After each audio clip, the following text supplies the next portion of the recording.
Welcome back, everyone, to A Gentleman's Life.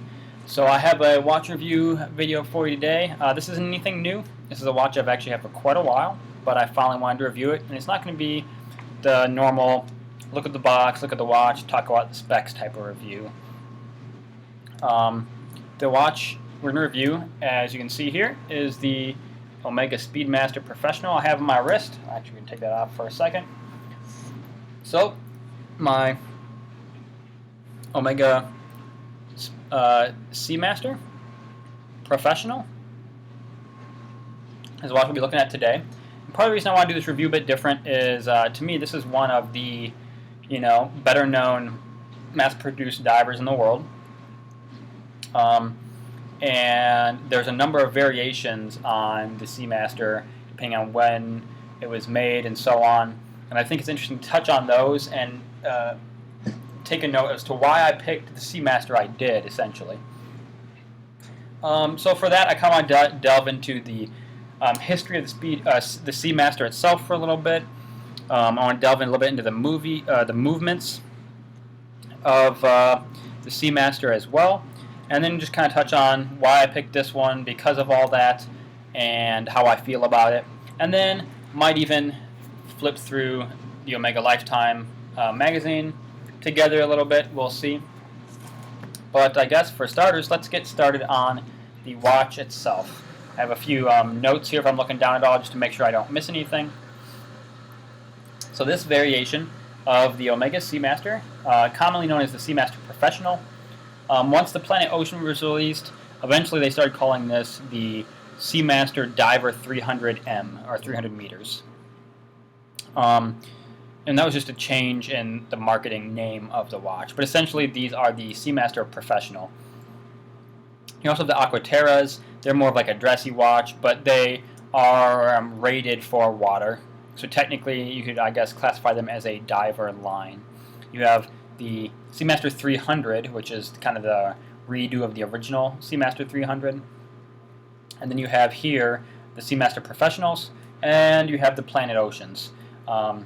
But to me, when someone says they're talking about a Seamaster, this is what they're talking about. Unless they say specifically Seamaster 300, and then I think it's the original. So just to get it clear, when I'm talking about Seamasters, this is what I'm talking about. Mine is specifically the reference 2220.80. That one is the one that has the Cal 2500 movement. So that's the first coaxial that they put in the Seamaster. We'll get more into that in a minute. And it was the final, this is the final version of the Seamaster before ceramic. So I'll refer to it as a pre-ceramic Seamaster. So those are kind of the basics. Some notes for the Seamaster line, because there's just too many different variations to talk about, and other people have much better knowledge of the history than I do. The Seamasters were first created in 1948 to coincide with the 100th anniversary of Omega, and have been a mainstay ever since. And in my mind, are one of the three pinnacle watches that I think of when I think of Omega. I think of Omega, I think of the Seamaster, I think of the Speedmaster, and I think of the Railmaster. And to me, those are the three watches that I think of when I think of Omega. I know a lot of people also would consider the Constellation to be a major one, but for me, it's those three. And really, the Seamaster and the Speedmaster are the big two, in my mind. So, delving a bit more into the history of the Seamaster as we know it today, following the pre-bond era and the 200-meter water resistance, in the 90s, they created what we know of today as the Seamaster Professional. Can't talk today, guys. Sorry. Maybe I haven't had enough coffee. I don't know what's going on. But in the 90s, they came out with this version of the Seamaster. It started with the quartz variant that was used in the Bond movie GoldenEye, and then went to the caliber 2531.80, which is the precursor to this one. Now I'm going to be skipping a number of different variations and the references, but I'm just going with the basics here. And this was in 1993, if I remember correctly, that that Seamaster came out. It was the mid-90s. That had the caliber 1120, which was essentially an ETA 2892 chronometer certified movement that Omega then just swapped a couple parts out, did a little bit of decoration to their style, and then called it the Cal 1120. And that was what was in the Seamaster Professional for a very long time, until this model came out, actually. This model was released in 2006, and at that point, Omega had started using the coaxial movement, and they created a 2500, or Cal 2500. It started with the Alpha and Bravo variants, and later on, like when this watch was being made, it was the Charlie and very late Delta variants. There are very few of the pre-ceramic Seamaster Professionals that have the D, the 2500D. Most of them are 2500Cs. And the reason for this is with the A and B variants, they noticed a few issues here and there. It was the first time using the coaxial escapement, and they had to keep modifying and adjusting. And really it was the 2500C that was the first one that was more or less completely trouble-free and working the way it's supposed to be. So, that started with this version of the Seamaster.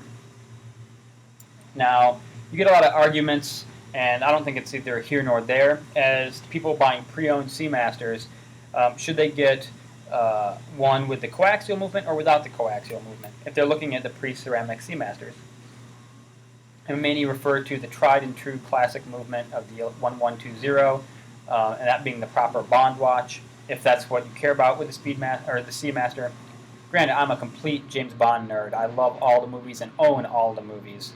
But that's not the reason I own a Seamaster, or not singularly the reason I own a Seamaster. There's a lot else I like about the Seamaster. Then we have the 2500 movement, the coaxial, which is only in this version of the Seamaster. This is the only pre-ceramic version. The ceramic Seamasters also have the 2500 coaxial, but this is the only pre-ceramic version that has it. That's a key thing actually for me later on when I'm talking about this. But really, other than the different movement, the differences are really, I don't know if you can see here, but we've got the hour markers here are applied with a metal rim, and the loom is filled in thicker, better application of loom, and compared to the previous model that had just painted on markers. The Omega logo in the center under the 12 o'clock is applied metal instead of painted on to the movement. And of course there is the coaxial chronometer marking down on above the 6 o'clock. Those are really the main changes. Other than that, there's not a huge significant difference between this watch and the previous version, other than the movement. I should say also that blue on the dial on this one seems to be darker than the previous version. And then the other thing I like is that this is the last one being pre-ceramic that has a wave dial still, which I quite like. I think it gives more texture and depth to the watch. So I feel like that was a lot of rambling and nonsense, so let me try to break it down relatively simple. Today we have the Seamaster Professional, or Seamaster Diver 300M, which is essentially the follow-on to this watch. However, it has a flat gloss dial, no wave, ceramic bezel insert, and it also uses the 2500D caliber coaxial movement. One nice change is the bracelet on the ceramic versions does have screw pins versus the push pins to hold the bracelet together. There are other minor aesthetic differences, but essentially it's the same watch. Before this version, you had the 1120 caliber, which is the modified ETA movement, and essentially the same watch. Again, the minor cosmetic differences, painted on hour markers, the painted on Omega logo, etc. Otherwise, essentially the same watch. So what is it to me that makes this watch the one I wanted to buy? Well, first,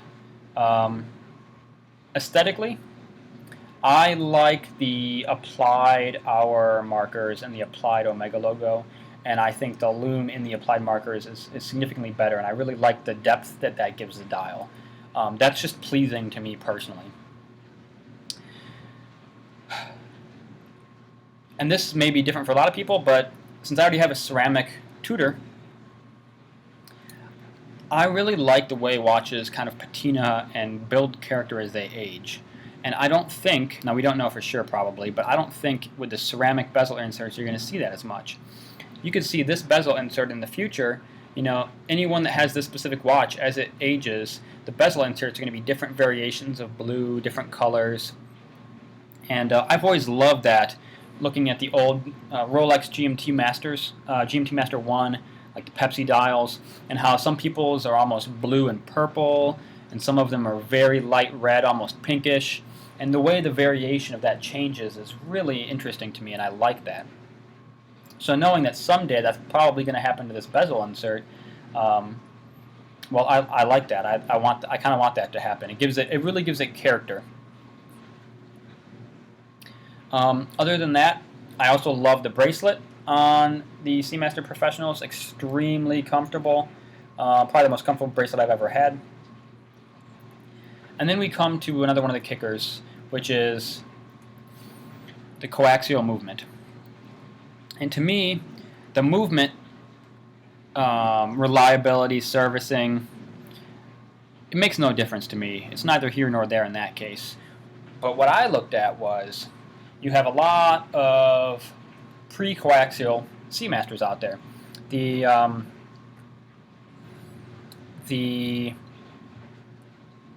2531.80 Seamaster was released in 1993 with the caliber 1120.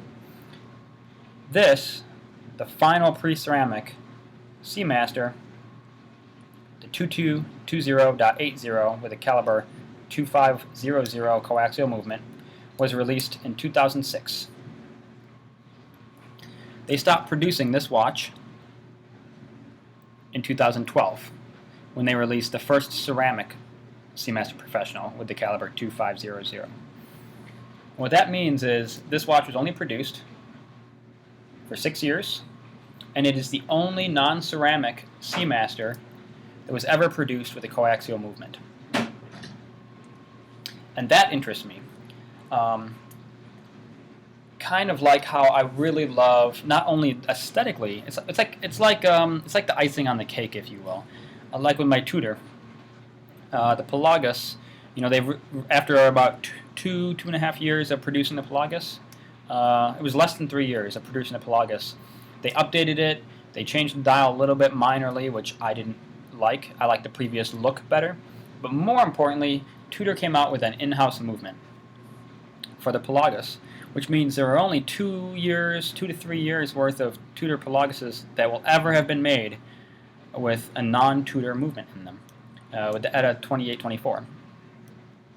And that is one of those things. It's like when you look at the old Rolex Daytonas, and for the longest time no one wanted a Rolex Daytona with a Zenith movement in it. Because why would you want that? You want the Rolex movement in it. Until years have passed and there's so few of them out there.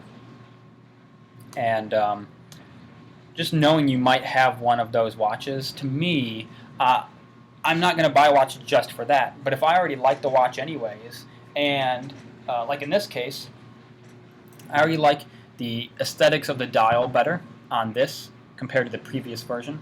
And I like the non-ceramic bezel on this and the wave pattern on this compared to the newer version.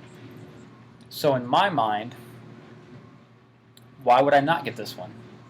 It has everything I want, plus it was the only non-ceramic version of the Seamaster to ever have the coaxial movement. And just knowing that that's the case is really, it's interesting to me how those little things happen. And I don't know if they happen by chance or if they're planned out. But it was only 6 years where a Seamaster Professional was made with a coaxial movement before they switched to ceramic. Whereas the Seamaster before that always had the standard, like out of movements. So I guess in a nutshell, that's why I chose the Seamaster I chose. Also, I should say why I chose this particular line of Seamaster. Why did I choose the Seamaster Professional over, say, the Planet Ocean or the Aquaterra? Well, one, I don't need a dressy watch, really. I'll get an actual dressy watch for that, so the Aquaterra wasn't a choice. The Planet Oceans are often too big and thick for me. I'm not a huge fan. And the case, this case, the way it fits on my wrist is just really, I don't know that you can do much better than that. It's so flat, curves perfectly. The bracelet is the perfect blend with it. I mean, that's about as comfortable as it's going to get on anything, as far as how nicely it fits to my wrist. Also, there is the Bond connotation, and as a Bond nerd, that's pleasing. But more importantly, it just seems to fit the kind of watch I would wear a lot, along with the Tudor. But this one is more versatile for me. I do like to get dressed up now and then and look kind of classy, you know? And this is a perfect watch for that, because I can use it for work. It's a sports watch, and yet it dresses up quite well, actually. And I really like that about the Seamaster line. So, on top of all the other things I already mentioned, really, this is just the Seamaster that best fits my personality. That's what it really comes down to. So, I think I'm going to own this watch for as long as I can imagine.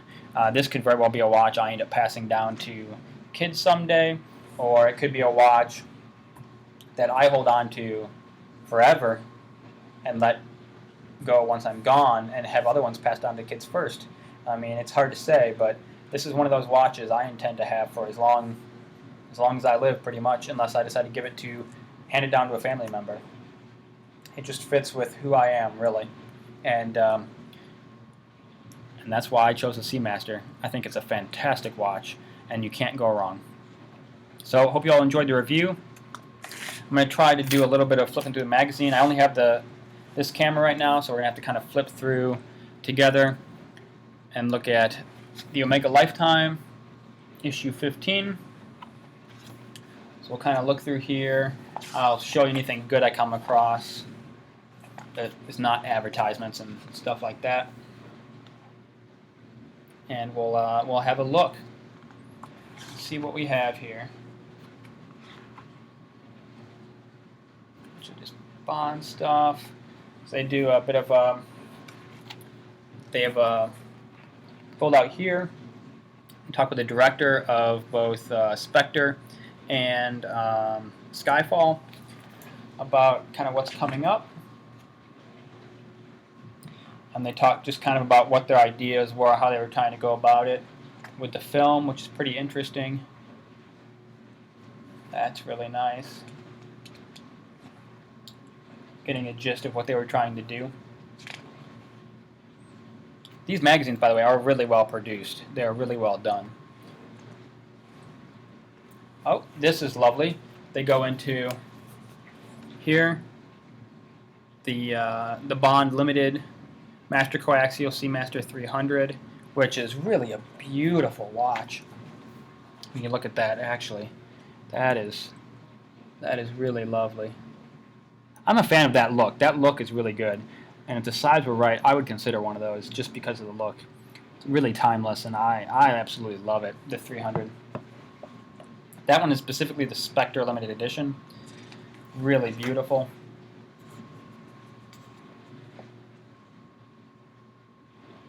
Yeah, that's really nice.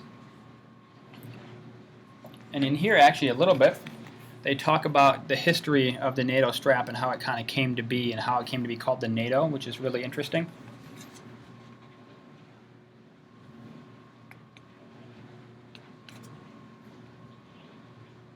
You can see it comes on this lovely Omega branded Bond NATO. And I have to say, based on the Speedmaster NATO, that the Omega NATO straps are really, really nice. Here they're going to do talk with Daniel Craig a little bit. Just about his experience with doing the James Bond thing. Oh, and here they talk a little bit with Daniel Craig and watches, and this is actually interesting. I'm going to share a little bit here, but you can see in here, and he's got that Master Coaxial 300 on his wrist in that picture. And they were saying, what does he love about watches? And Daniel Craig was explaining how essentially a good timepiece has a classic quality, and it looks back. And for him, it's a tradition. It feels like a tradition in having essentially like a bit of a legacy on your wrist.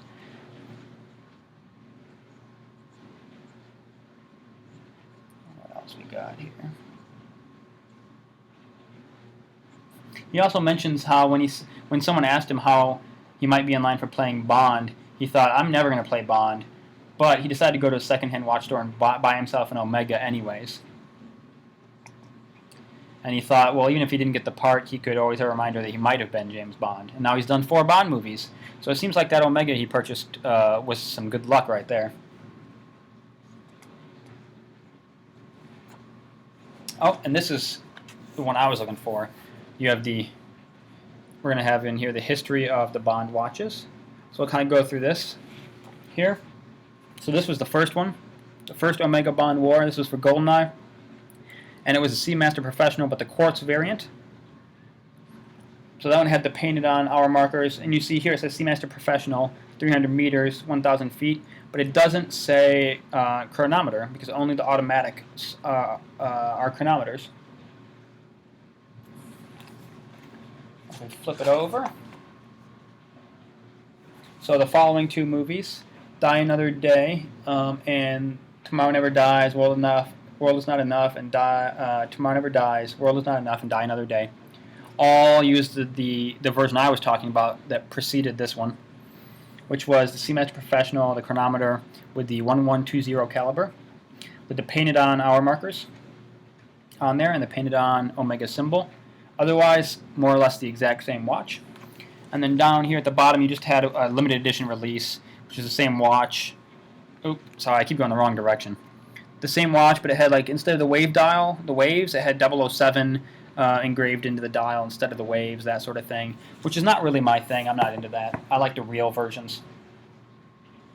Like I said, I'm a Bond nerd, but I'm a watch nerd separately from being a Bond nerd, so I prefer the actual versions, not the kind of limited special edition with the Bond branding on the watch and stuff. That's not really my thing. All right. And then here we kind of had the same thing.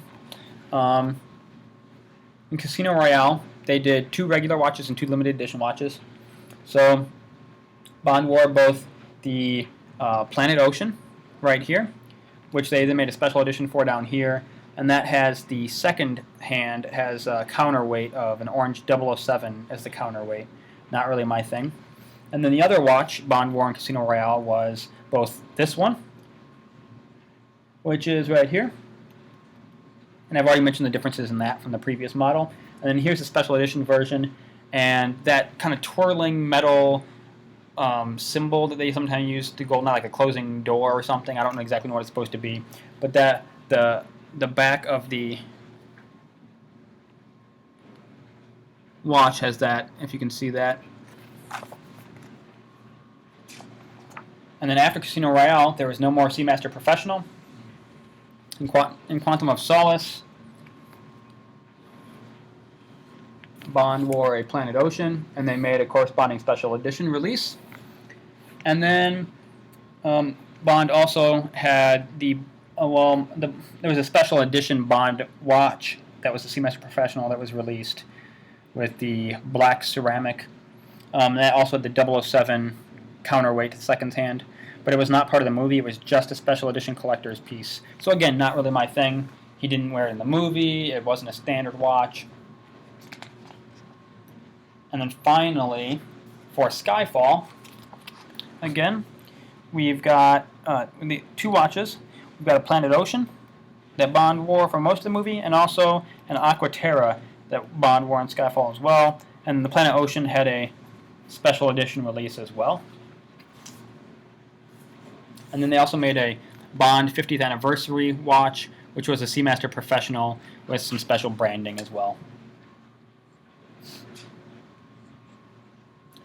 And then, and that was it. So, as mentioned, the Seamaster 300 Master Coaxial was what they used for the next movie. So that would follow on from all of these.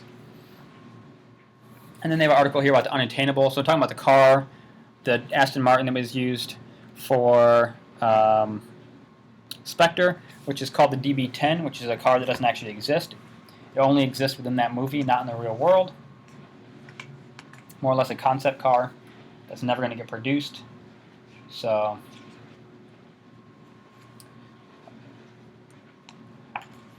and then another article just about, it looks like how Ian Fleming's novels were based on Cold War counterintelligence. They've got an article with Naomi Harris or Moneypenny.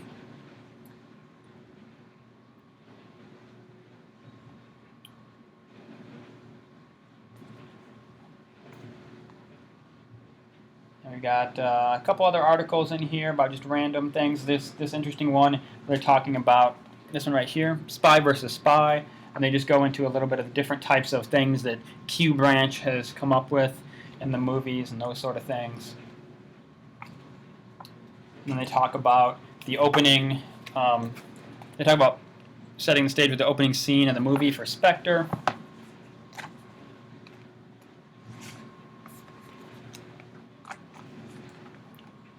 And then they have drinking with Bond, and just different types of cocktails that would be fitting if that's your thing.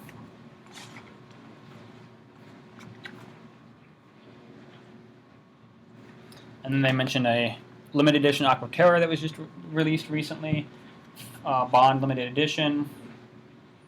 And here they've got a little Bond travel guide of places they've gone. You can follow them. And then some clothing stuff with Bond. And that's just about the end of the article there. At the back they have some different things about different Omega boutiques. See Switzerland, China, Milan, Munich, London, Las Vegas, where I got my Speedmaster, New York, and that's pretty much it. So that was the latest issue of the Omega Lifetime. Hope you guys enjoyed that, and I hope you enjoyed my kind of pseudo review of the Omega Seamaster Professional. Until next time.